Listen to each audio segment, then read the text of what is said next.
Мы должны понимать, что демонтаж империи – это вопрос нашего выживания, выживания нашей нации.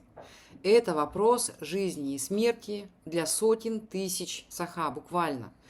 Мало кто сейчас понимает, по какому сценарию это все пойдет у нас, поэтому нужно быть готовыми и физически, и морально. Вы знаете, после обретения независимости Республика Саха не проиграет. Мы, наоборот, от этого выиграем. Мы впервые начнем, можно сказать, да, впервые начнем жить. Независимость автоматически откроет нам двери инвестициям.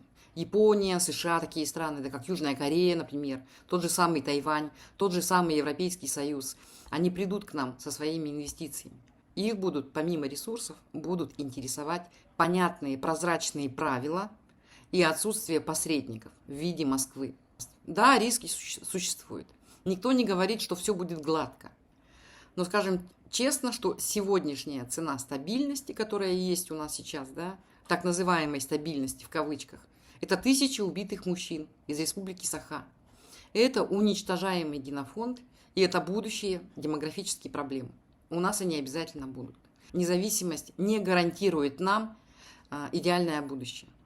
Но она гарантирует точно одно. Москва перестанет решать, кто из нас и за что должен умирать.